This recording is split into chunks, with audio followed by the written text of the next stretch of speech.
SLBC rescue operation నిలిచిపోయింది. సొరంగంలో భారీగా బురద పేరుకుపోవడము, ఉబి నుంచి నీళ్లు వస్తుండడం సహాయ చర్యలకు ఆటంకంగా మారాయి. దీంతో రెస్క్యూ ఆపరేషన్ పనులు సోమవారం సాయంత్రం నిలిపివేస్తున్నట్లు అధికారులు తెలిపారు.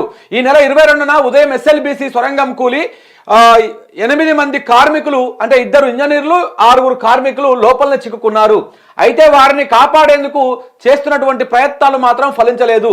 3 రోజులు దాటినా శిథిరాల్లోనే కార్మికులు చిక్కుకున్నారు. సహాయ చర్యలు ముందుకెళ్లలేని పరిస్థితి కనిపిస్తోంది. సొరంగంలో 14 కిలోమీటర్ దగ్గర ప్రమాదం జరిగితే 11 కిలోమీటర్ల వరకే లోకి భోగి వెళ్తా ఉన్నది. అంటే 14 కిలోమీటర్ దగ్గర ప్రమాదం జరిగితే 11 కిలోమీటర్ల వరకే లోపలికి పోవడానికి ఆ ట్రైన్ ట్రాక్ కానీ అదంతా ప్రాపర్గా ఉంది. దాని తర్వాత మొత్తము ట్రైన్ ట్రాక్ డిస్టర్బెన్స్ అయింది, మొత్తం ముంగల కూలిపోయింది, అంతా ఆగమాగం ఉందన్నమాట. సో అక్కడికి అతి కష్టమే అక్కడికి వెళ్ళినా కానీ మోకాలిలోతి బురద ఉబ్బికి వస్తున్నటువంటి నీటితో సహాయ చర్యలకు తీవ్ర ఆటంకం కలుగుతోంది. బురద క్లీన్ చేస్తే తప్ప ముందుకెళ్లలేని పరిస్థితి కనబడుతోంది. ఉంది. 3వ రోజు ఏం జరిగింది, అసలు నిన్న ఏం జరిగిందంటే ఎస్ఎల్బిసి సహాయ చర్యల్లో భాగంగా 3వ రోజు సోమవారము నేవీ ర్యాట్ హోల్ మైనర్స్ సంఘటనా స్థలానికి చేరుకున్నాయి. నేవీ బృందం సొరంగంలోకి వెళ్లి అక్కడ పరిస్థితులను అంచనా వేశాయి. అక్కడ పరిస్థితి అనుకూలంగా లేకపోవడంతో తిరిగి వెనక్కి వచ్చాయి. ర్యాట్ హోల్ మైనర్స్ కూడా సైతం లోపలికి వెళ్లేందుకు అనుమతి ఇవ్వలేదు. భారీగా పేరుకుపోయిన బురదను తొలగిస్తే తప్ప సహాయక చర్యలు ముమ్మరం చేయలేమని చెప్పేశారు. అయితే అడ్డంగా పడిపోయిన మట్టిని తొలగించేందుకు మినీ జేసీపీలను లోపలికి పంపించినప్పటికీ అది తీసే మట్టిని అక్కడే పోస్తే మరింత ఇబ్బందికరంగా మారుతుందని అంచనా వేస్తా ఉన్నారు. దీంతో దాన్ని కూడా వెనక్కి పంపించేసారు. ఇక రెస్క్యూ రిస్కే. సొరంగంలో నిలిచిన నీరు బురదతో పాటు బోరింగ్ మిషన్ కూడా తొలగిస్తే తప్ప, ఏదైతే ఆ సొరంగానికి అడ్డంగా ఉన్నటువంటి ఆ బోరింగ్ మిషన్ ని కూడా తొలగిస్తే తప్ప ఆ 8 మంది ఆచూకు తెలిసేటువంటి అవకాశాలు అయితే కనపడతలేదు. ఇక సొరంగంలో చిక్కుకున్నటువంటి కార్మికులను పిలిచినా ఎలాంటి స్పందన లేదని చెప్పేసి మంత్రి జూపల్లి కృష్ణారావు చెప్పారు. కాదండి కృష్ణారావు గారు, మీరు ఏమంటా ఉన్నారు, 14వ కిలోమీటర్ దగ్గర అది ఆగిపోయింది అంటా ఉన్నారు. ఒకసారి ఇక మీకు ఇందులో ఎక్స్ప్లెయిన్ చేస్తా ఒకసారి. కృష్ణారావు గారు మరి ఎట్లా మాట్లాడుతున్నా నాకు అర్థమవుతలేదు. ఇది సొరంగం అనుకో, ఇది సొరంగం అయితే ఇది 14వ కిలోమీటర్ దగ్గర ఇది కూలిపోయింది, ఇదంతా కొలాప్స్ అయింది. ఇక్కడ నుంచి మనం వెళ్తే 11వ కిలోమీటర్ దాకానే మనకు దారి ఉన్నది. మిగతా 2-3 కిలోమీటర్లు అసలు పోవడానికే వీల్లేదు. ఈడ ఉండి పిలిస్తే ఈయనకి వినపడుతుందా అండి? పిలిచినా కానీ ఉలుకులేదు పలుకులేదు అని చెప్పేసి ఎట్లా మాట్లాడతారు వీళ్ళు? ఆయననే ఉలుకులేదు పలుకులేదు అంటాడు. ఇక చూడండి మన మంత్రి గారు ఇంకొక ఆయన ఉంటాడు, మీకు ఆ ఫోటో చూపిస్తా, చూసిరా? జూపల్లి కృష్ణారావు గారు ఆడుకోయి ఉన్నారల్లో అని పిలుస్తున్నట, ఈయననేం పోయి ఏమైనా వినపడుతుందేమో అని చెవు పెట్టి ఇంటున్నాడు. అంటే ఇట్లా ఉన్నది ఇలా కథ. మంత్రి ఉత్తమ్ కుమార్ రెడ్డి గారు ఆ రోజు పోయిరు, మళ్ళీ అత్తలేరు పత్తలేరు, అటువైపు కూడా పోలేదు. ఇక ముఖ్యమంత్రి గారు అయితే నిన్న మొత్తము జిల్లాల పర్యటన, అదే ఎమ్మెల్సీ ఓట్ల పర్యటన కోసం పోయిరు. అక్కడ పట్టభద్రులకు ప్రచారం చేయడం కోసము, ఆ ఎమ్మెల్సీలలో గెలిపించడం కోసం అని పోయిరు. మమ్మల్ని గెలిపించకపోయినా ఏం కాదని కూడా చెప్పొచ్చారు అక్కడికి పోయి. ఇట్లా ఎంత అంటే ఇది ఎంత చిల్లరతనం అంటే, ఒక ఆయన పోయాం పిలిస్తే పలకలేదంట. ఇప్పుడు వీళ్ళే చెప్తారు 11వ కిలోమీటర్ వరకే మనకు పోవడానికి వస్తూ ఉన్నది, అవతల పోవడానికి రావడం లేదు. అవతల మొత్తము బురద, మొత్తం ఊడిపడినటువంటి శిథిలాలు ఇవన్నీ కనపడతా ఉన్నాయి. అసలు బోరింగ్ మిషన్ లోపల ఉండిపోయింది. ఇదంతా ఉందనేమో వీళ్ళే చెప్తారు. మళ్ళా 14 కిలోమీటర్ అవతల ఉన్నటువంటి వాళ్ళకి ఈడ నుంచి పిలిస్తే వినపడతలేదు, వాళ్ళు పలుకుతలేరు ఉడతలేరు అని చెప్పేసి ఆయన చెప్తాడు. వాస్తవానికి ఆ 8 మంది బతికి మన ప్రాణాలతో సేఫ్గా రావాలని మనం అనుకుందాం, కానీ బతికేటువంటి అవకాశాలు ఏమాత్రంగా ఉన్నట్టు కనపడతలేదు. ఎందుకంటే ఇప్పటికీ 4 డేస్ అవుతా ఉన్నది. 4 డేస్కి వెళ్ళి లోపల ఆక్సిజన్ వస్తుందా, వాళ్ళకి కనీసం తిండి లేకపోయినా ఒక 1 వీక్ వరకు బతకొచ్చు, కానీ గాలి అసలు వస్తుందా, అంటే నీళ్లు తాగే ఉందా, అసలు వాళ్ళు ఉన్నారా లేరా అనేది మాత్రం ఏమాత్రం కూడా ఆశలు అయితే కనపడతలేవు. అందులో బతికేటువంటి అవకాశాలు ఏమాత్రం కూడా కనపడతలేవు. నిన్న మన ఇంటర్వ్యూలో జగదీష్ రెడ్డి గారు కూడా చెప్పారు, అసలు ఆ బోరింగ్ అనేటువంటిది ఎంత, ఈ సిస్టమ్ ఎట్లుంటుందంటే, ఇంతకుముందుకే మనం చాలాసార్లు మాట్లాడుకున్నాం. ఇప్పుడు ఇది కృష్ణానది అనుకో, శ్రీశైలం అనుకో, ఈ శ్రీశైలంకి వెళ్ళి ఇటువైపు నుంచి ఇటువైపు నుంచి ఇట్లా తొమ్ముకుంటూ వస్తారన్నమాట. వచ్చి ఈ 2 దగ్గరలకు వచ్చిన తర్వాత ఇది ఇటువైపు ఇది ఇటువైపు మిషన్ తీసుకపోయి ఇక్కడ ఈ మిషన్ని డిస్పాటిల్ చేస్తారు, ఇక్కడ ఈ మిషన్ని క్లోజ్ చేసేసి 2 జాయింట్ కలుపుతారు. అయితే ఇప్పుడు ప్రమాదం ఎక్కడ జరిగిందంటే, ఇక్కడ నుంచి వస్తుంటే ఏది మన శ్రీశైలం బ్యాక్ నుంచి ఇక్కడ నుంచి తవ్వుకుంటూ వస్తుంటే కరెక్ట్గా దోమలపేట దగ్గర 14వ కిలోమీటర్ దగ్గర ప్రమాదం జరిగిందని ఒక అంచనా వేస్తా ఉన్నారు. ఎగ్జాక్ట్ కూడా చెప్తలేరు. ప్రమాదం 14వ కిలోమీటర్ దగ్గర జరిగిందని. ఇక్కడ నుంచి పోతుంటే 11వ కిలోమీటర్ దాకా పోవస్తుంది అంట. మన అంతకుముందేమో 12వ కిలోమీటర్ దాకా పోయినామని చెప్పేసేమో ఒక మంత్రి చెప్పిండు. ఇంకొక ఆయన 11 కిలోమీటర్ల వరకే పోయినామని చెప్పేసి ఇంకొక ఆయన చెప్పిండు. మన కోమటిరెడ్డి వెంకరెడ్డి గారేమో షో పెట్టింటా ఉన్నారు ఎట్లా ఉంది అని చెప్పేసి. అసలు ఇదంతా ఏందో కూడా అర్థం కాని పరిస్థితి. ఇట్లా పోతా ఉన్నారంట. ఇక్కడ పోతా ఉన్నాక ఈడ ఇరికిపోయింది. ఇది ఈ 14 కిలోమీటర్ దగ్గర ఆ బోరింగ్ ఇరికిపోయింది. అసలు ఇది ఎంత దుర్మార్గమైనటువంటి వ్యవహారం అంటే నా ఇంటర్వ్యూ చూడాలి. మీరు చూస్తే మీకు ఇంకొంత క్లారిటీగా అర్థమవుతుంది. అసలు శ్రీశైలంలో నుంచి వచ్చేటువంటి వాటరు ఇప్పుడు అంటే శ్రీశైలం ఇక్కడ కొంచెం హైట్లో ఉంటుంది, ఇది మాత్రం డౌన్ ఇట్లా కూడా వస్తారు అనమాట. దీన్ని ఇట్లా వస్తారు. సో ఇక్కడ ఈ వాటర్ ఎంత వాటర్ రాకుండా కట్టగట్టి ప్రస్తుతానికి ఆపినా కానీ ఊట ఉంటుంది కదా, ఆ ఊట ఊరుకుంటూ వస్తూ ఉంటుంది. సో ఇట్లా ఊరుకుంటూ వస్తూ ఉంటే ఇది కిందికి పోనీక లేదు, ఎందుకంటే కొట్టుకుంటా పొగొట్టు పోతారు కదా. ఈ వాటర్ వచ్చినట్టే మళ్ళీ లిఫ్ట్ చేసి పైకి వేయాలి. ఇక్కడ నుంచి వస్తుంటే ప్రాబ్లం లేదు ఊట, ఎందుకంటే ఇది డౌన్లో ఉంటుంది కాబట్టి కిందికి వెళ్ళిపోతూ ఉంటుంది, పనికి ఏం ఆటంకం కలగదు. కానీ ఇక్కడ నుంచి తవ్వుకుంటూ వస్తున్నటువంటి ఏదైతే ఆ మిషన్ ఉన్నదో ఆ మిషన్కి వీళ్ళు తవ్వుతా ఉన్న కొద్దీ వాటర్ పెరుకపోతూ ఉంటుంది. ఇట్లా ఈ వాటర్ వేరుకపోతూ ఉంటుంది. ఈ వాటర్ ఎప్పటికప్పుడు తోడి మళ్ళా శ్రీశైలంలోకి వస్తూ ఉండాలి, బయటికి లోపలికి. వచ్చిన వాటర్ వచ్చినట్టే ఆ ఊటను తీసుకుపోయి మళ్ళీ వస్తుండాలి. ఇప్పుడు ఏమైంది, ఇక్కడ ఈ ప్రాంతంలో ఇలా కూలిపోయింది మొత్తం, ఇదంతా వాటరు బురద అంతా చేరిపోయింది. ఇప్పుడు వీళ్ళకి చాలా రెస్క్యూ అయిపోయింది అనమాట. ఆ రెస్క్యూ చేయడము చాలా రిస్క్ అయిపోయింది. అయ్యేటువంటి అవకాశాలు కూడా కనపడతలేవు. నేవీ వాళ్ళు పోయి వెనకకు వచ్చిర్రు, మిగతా సహాయక బృందాలు పోయి వెనకకు వచ్చినాయి, ఇట్లా వచ్చిర్రు. ఇక ఒక ఆయన ఆడిపోయి మాట్లాడతారు. నిన్న ఇదే మన కోమటిరెడ్డి వెంకటరెడ్డి గారు పోయి ఆడిపోయి మాట్లాడుకుంటా అసలు సినిమా పోజులు ఇచ్చినట్టే వీళ్ళదైతే మొత్తం.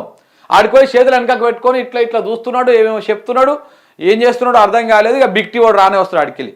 బిగ్ టీవీ అంటే కాంగ్రెస్ ఛానల్, బిగ్ టీవీ రానే వస్తుంది. అద్భుతంగా ఉంది, మస్తు రేవంత్ మన కోమటిరెడ్డి వెంకరెడ్డి గారు పొద్దుగాల నుంచి సాయంత్రం దాకా ఈ నుంచి పచ్చి మంచినీళ్ళు తాగకుండా పర్యవేక్షణ చేస్తున్నారు. సో అని చెప్పేసి పొయ్యి పెట్టి ఇక మైక్ ఆయన ముంగల పెడితే ఆయన అట్లా చూస్తున్నట్టు పర్యవేక్షణ చేస్తున్నట్టు, వీళ్ళు వెంటనే మైక్ పట్టుకొని పోతున్నట్టు, వెంటనే ఆయన క్వశ్చన్ అడిగినట్టు, ఆయన చెప్పినట్టు, అబ్బబ్బబ్బా ఏం కష్టపడుతున్నారని జనం అనుకునేటట్టుగా ఎంతో ఒక డ్రామా క్రియేట్ చేసి అందులో మాట్లాడితే ఏమంటాడు, ఇక ఇప్పుడు జరిగినటువంటి ఆ ప్రమాదం గురించి మాట్లాడాలి కదా. ఇక వెంటనే స్టార్ట్ చేసాడు. కేటీఆర్ ట్విట్టర్లో అట్ట పెడుతున్నాడు, ఇట్లా పెట్టిస్తున్నాడు, అట్లా పెట్టిస్తున్నాడు, సీఎం ఎందుకు పోలేదు అంటున్నాడు అని చెప్పేసి ఇక వాళ్ళ మీద ఎదురు దాడి మొదలు పెట్టిండు. ఇక దాంతోపాటు అప్పట్లో కేసీఆర్ బడిపిల్లలు చచ్చిపోతే వాళ్ళ దగ్గరకు పోయి పరామర్శించలేదు, కొండగట్లో చచ్చిపోతే పరామర్శించలేదు అని చెప్పేసి ఆయన ఇక మాట్లాడడం మొదలుపెట్టిండు. అంటే ఇప్పుడు దీని గురించి లేదు, దీని గురించి ఎట్లా ముందుకు పోతున్నాము, ఏ టెక్నాలజీ వాడుతున్నాము, ఏ బృందాలు వస్తున్నాయి, ఎవరెవరు ఎప్పుడెప్పుడు వస్తున్నారు, ఒకవేళ ఆ 8 మందిని ఈ బృందాలు ఎప్పటిలోపు తీసుకురాగలుగుతాయి, అసలు ఈ ఆపరేషన్ పరిస్థితి ఏంది, వీటి గురించి మాట్లాడతలేరు. దీని గురించి మాట్లాడతలేరు. మొత్తం ఇక గత ప్రభుత్వం అట్ట చేసింది, కేసీఆర్ అట్ట చేసిండు, ఇది ఇట్లా చేసిరు అని చెప్పేసి అవే చెప్తున్నారు తప్ప ఇక్కడ ఏవి కూడా ఈ అంశాల గురించి మాట్లాడతలేరు. అంటే ఇంత తప్పించుకున్నటువంటి ధోరణి అనమాట. ఇక దానికి ఆడుకోయి మళ్ళా విమర్శలు, ఆరోపణలు ఇవి. ఇప్పుడు 6 రోజుల క్రితం స్టార్ట్ చేసిరు దీన్ని, వారం రోజులకే కూలిపోయింది ఇది. ఈ కూలిపోవడానికి ముందు కూడా నిన్న నాకు ఇంటర్వ్యూలో ఆయన చెప్పిండు, కూలిపోవడానికి ముందు కూడా ఈ ఏమంటారు దాని ఎక్స్పర్ట్స్ వచ్చి అంటే ఆ హోల్ కొడతా ఉంటే పైన ఉన్నటువంటి పైకప్పు కూలే అవకాశం ఉందా, ఏమన్నా ఊట ఊరుతుందా, పైన ఏమైనా మెత్తగా ఉందా, రాక్ ఏమైనా డిస్టర్బ్ అయిందా, ఈ బోరింగ్ మిషన్ కొడుతుంటే ఇవన్నీ అయ్యిందా అని చెప్పేసి కొంత టెస్టులు చేస్తారు. ఈ ఎన్జిఆర్ఐ వాళ్ళు కూడా చేసినట్ట పోయి టెస్ట్. సార్ ఇదంతా మీకు ప్రాబ్లం, మీకు అంత అనుకూలంగా లేదు ఇక్కడ పరిస్థితి, ఇప్పుడు మీరు కొంత ఆగాల్సినటువంటి అవసరం ఉన్నది, ఈ అనుకూల పరిస్థితులు లేవు, మీకు ప్రతికూల పరిస్థితులు ఉన్నాయి, ఎందుకో పైన రాక్ డిస్టర్బెన్స్ అయినట్టు అనిపిస్తున్నది, కొంత ఊట ఎక్కువగా ఉన్నది, వాటర్ ఎక్కువగా వచ్చేటువంటి అవకాశం కనపడతా ఉంది. సో మీరు ఇప్పుడు పోవడం వల్ల ప్రమాదం జరుగుతుందని చెప్పేసి వీళ్ళు స్టార్టింగ్లోనే చెప్పిరంట. అయినా కానీ వినకుండా కోమటిరెడ్డి వెంకటరెడ్డి ఒత్తిడి, ఉత్తమ్ కుమార్ రెడ్డి ఒత్తిడి, మరి జిల్లా మంత్రులు ఎందుకు ఇంత దాని మీద అంతా ఆదైతా ఉన్నారో, 20 నెలలలో ఓపెన్ చేసేస్తాం మేము, దాన్ని కంప్లీట్ చేస్తామని చెప్పారు. ఆ 20 నెలలు అయిపోయింది, 15 నెలలు అయిపోయింది, 20 నెలల్లో ఇంకా 5 నెలలు ఉన్నది. మరి ఈ 5 నెలల్లో కంప్లీట్ చేద్దాం అనుకున్నారా, ఏమనుకుని తెలియదు కానీ హడావిడిగా ఉరికిరు లోపలికి. ఉరికి మొత్తాన్ని తీసుకుపోయి అలా 8 మందిని అలా మరి వాళ్ళు బతికే ఉన్నారా, ఇప్పుడు ఏమైంది వాళ్ళ పరిస్థితి, వాళ్ళ కుటుంబాలు ఇంత మటుకు అందులో ఉన్నది తెలుగు రాష్ట్రాలకు సంబంధించినటువంటి ఏ ఒక్క ప్రాణం ఉన్నా కానీ ఇలా ప్రభుత్వానికి ముచ్చెమటలు పట్టించేవాళ్ళు. ఎందుకంటే పాపం వాళ్ళు వేరే రాష్ట్రాలకు వెళ్ళి వచ్చారు కాబట్టి వాళ్ళ గోస పెద్దగా తెలుగు మీడియా పట్టించుకోవట్లేదు, చూపిస్తలేదు. అదే కనుక తెలంగాణ వాళ్ళు లేకపోతే ఏపీ వాళ్ళు అందులో ఎవరన్నా ఒక్కరో ఇద్దరు ఉండుంటే ఇలా సినిమా ఇంకో తిరిగి ఉంటుంది, రేవంత్ రెడ్డికి 2 సైడ్లకి బ్యాండ్ బాజా మోగుతూ ఉంటుండే. పాపం అందులో ఉన్న వాళ్ళు జార్ఖండ్ వాళ్ళు, యూపీ బీహార్ వాళ్ళు, కాశ్మీర్ జమ్మూ కాశ్మీర్ వాళ్ళు ఉన్నారు ఏదో పొట్టకూటి కోసం ఇక్కడికి వచ్చి ఏదో పని చేస్తానికి వస్తే వాళ్ళని తీసుకపోయి అల్లబెట్టారు ఈ కాంగ్రెస్ వాళ్ళు. ఈ అల్లబెట్టి ఇక బయటికి వెళ్ళి ఒక ఆయన రుమాల కట్టుకొని పోతాడు ఏదో చేస్తాందుకు, ఇంకొక ఆయన చెవు పెట్టేటాడు పోయి. ఇంత పేలవతనము, ఇంత జోకుగా, ఇంత కామెడీగా మారిపోయింది వీళ్ళకు. ఇది ఒకవైపు ఇదంతా ఇట్లా నడుస్తూ ఉంటే మన ముఖ్యమంత్రి గారేమో ఇంకా చూడండి, ముఖ్యమంత్రి గారేమో అక్కడికి పోయి ఎమ్మెల్సీ పర్యటనకు పోయి అక్కడికి పోయి ప్రచారం చేసుకుంటా ఉన్నాడు. ఇంకా ఆయన మాట్లాడినటువంటి మాటలు కూడా మీకు చూపిస్తా కావాలంటే కొన్ని. అక్కడికి పోయి ప్రచారం చేసుకుంటా ఉన్నాడు. ఇట్లా తయారయ్యారు వీళ్ళు. మన వెంకటరెడ్డి గారు ఏమంటా ఉన్నారో ఒకసారి చూడండి. ఎందుకు ఈ రాజకీయాలు మాట్లాడతారు మీరు? ఒక్కసారి మరి ప్రతిపక్ష నాయకుడు మీ నాయన నువ్వు కొడితే గట్టి కొడతాను కదా, మరి వచ్చి ఇలాంటి ఇన్సిడెంట్ ప్రతిపక్ష నాయకుడు బాధ్యత లేదా? మీరు గడ్డి విక్తురా సార్ ప్రతిపక్ష నాయకుడు బాధ్యత కాక? మీరేం చేస్తారు? మీ ముఖ్యమంత్రి ఏడా ఉన్నాడు? మీ ముఖ్యమంత్రి ఎందుకోలే ఇప్పటిదాకా అక్కడికి? ప్రతిపక్ష నాయకుడు చెప్పిందాక మీకు నీళ్ళు ఎన్ని ఎత్తుకపోతారో తెలియదు. ప్రతిపక్ష నాయకుడు చెప్పిందాక మీకు సాగర్కి వెళ్ళి కృష్ణానదిలో ఆడకు వచ్చేటువంటి వాటర్ అంతా ఎత్తుకపోయారు, ఇంకా ఎత్తుకపోతా ఉన్నారు అన్నటువంటి సోయి కూడా లేదు. ప్రతిపక్ష నాయకులు చెప్పిందాక మీకు ఎస్ఎల్బిసి మీద సోయి రాదు, దేని మీద సోయి రాదు. అది పనికిరాదురో ముర్రో అదంతా ఆగమాగం చేసిర్రు. ఆ మిషన్ ఒక్కసారి బేరింగ్ పోతే తేవడానికి 1.5 సంవత్సరం కాలం పడుతుంది. ఇదంతా బేకారు టెక్నాలజీ పెట్టిర్రు అని చెప్పేసి ఆయన మొత్తుకుంటూనే ఉన్నాడు. ఇంకా బాధ్యత లేదా అని చెప్పేసి మీరు మాట్లాడతారు. ఇవాళ రాజకీయాలు చేస్తారని మాట్లాడుతూ ఉన్నారు కదా.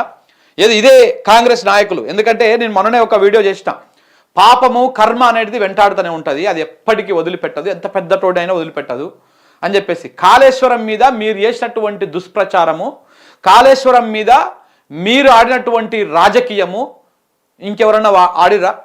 కాంగ్రెస్ బీజేపీలు కలిసి రైతులకు నీళ్ళు ఇస్తున్నటువంటి కాళేశ్వరం మీద విషం జిమ్మినటువంటి వాళ్ళు మీరు కాదా?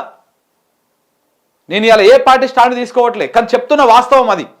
ఇలా కాళేశ్వరాన్ని మేడిగడ్డలో ఒక పియర్ కుంగిపోవడాన్ని సాకుగా చూపించి గోదావరి నది నుంచి ఒక్క సుక్క నిలెత్తకుండా 3 బరాజులను 3 పంపౌజులను బంద్ పెట్టినటువంటి సన్నాసులు ఎవరండి? ఇలా మీరు కాదా?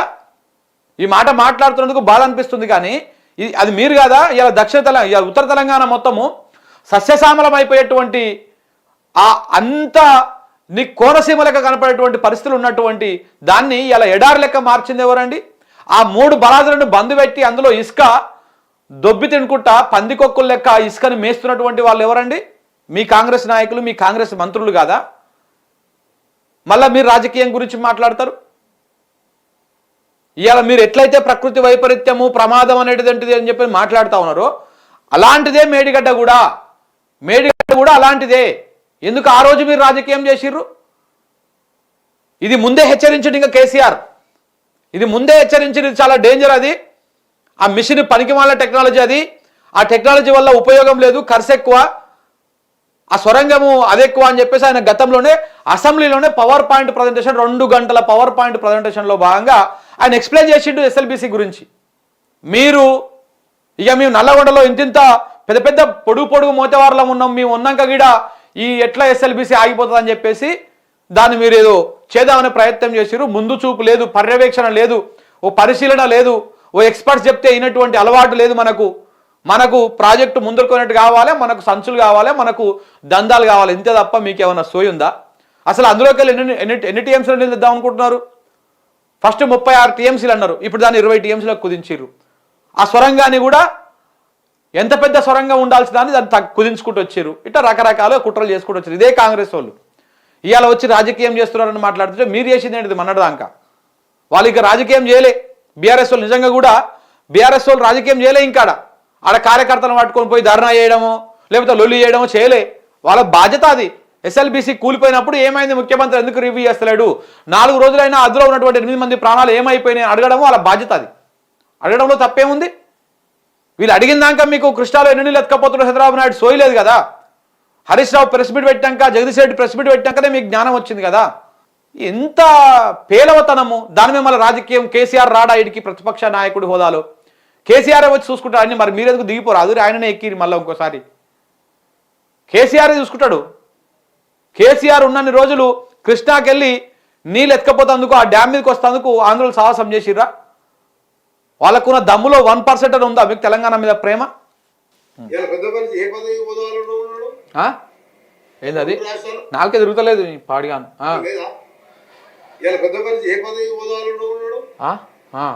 రెండు రాష్ట్రాల్లో సీనియర్ అయినా ఈ వయసులో కూడా వచ్చి సలహాలు ఇస్తూ వాళ్ళందరికీ కూడా మీరు తొందరపడకండి, ఏ విధంగా బతికించండి అని చెప్పి ఆయనకున్న అనుభవంతో ఇవాళ చెప్తుంటే ప్రతిపక్ష నాయకుడు ఎక్కడున్నాడు, ఏం పని ఉన్నది ఆయనకు? అది ఇది ఇలా కథ. సంఘటన దురదృష్టకరం, చెప్పి జరగదు ఓకే. కానీ ఇక్కడ రాష్ట్ర ప్రభుత్వం ఎంత సీరియస్గా తీసుకుందనే దానికి ప్రధానమైన ఉదాహరణ ముఖ్యమంత్రి గారి వాటి పర్యటన. ఒకవైపు 8 మంది పౌరులు ఏమైనా తెలియని పరిస్థితులలో ఉంటే వాళ్ళ కుటుంబాలు ఇంతలా ఎంత దారుణమైన హింస పడుతుంటాయో, రాష్ట్రంలో ఉండే లక్షలాది మంది ప్రజలు ఎదురు చూస్తున్న నిమిషం నిమిషం ఏమైనా అప్డేట్ వచ్చిందా, ఏమైనా తెలిసిందా, ఏం జరిగిందని ఇళ్లలో ఉండే మహిళలతో సహా అందరూ కూడా వాకప్ చేస్తున్నారు, అడుగుతున్నారు ఏమైంది, అదేమో తెలిసిందా, శ్రీశైలం వాళ్ళు ఎట్లా ఉన్నారు అని చెప్పి. రాష్ట్రమంతటా ఇంత ఆతృత పడుతుంటే ముఖ్యమంత్రి ఎన్నికల ప్రచారానికి పోయింది. ఇంతకు మించిన సిగ్గుమాలిన చర్య ఇంకొకటి ఉంటుందా? ఇంతకు మించిన అమానవీయమైన చర్య ఇంకొకటి ఉంటుందా? వాస్తవానికి ఇప్పటివరకు ఈ ఎమ్మెల్సీ ఎన్నికల ప్రచారం అనేది ఏ ముఖ్యమంత్రి చేయలేదు ఎక్కడ కూడా నాకు తెలిసి. అసలు మేమైతే పట్టించుకోలే, పోటీ కూడా చేయలేదు. అదో పెద్ద సమస్య కాదు. ఇది వాళ్ళు మాట్లాడుతున్నటువంటిది. అది ఇదే వెంకటరెడ్డి గారు ఆడికి పోయి ఒక పని చేస్తున్నాడు. ఈయన సహాయ చర్యల్లో ఈ రకంగా పార్టిసిపేట్ చేస్తున్నాడు, అంత అద్భుతంగా పార్టిసిపేట్ చేస్తున్నాడు. ఇంకో ఇట్లా చెవులు పెట్టి తినడము, అది పెట్టి తినడము, ఏం వింటున్నాడు, ఏం చేస్తున్నాడో, ఇంకా ఇది ఇలా తరిక.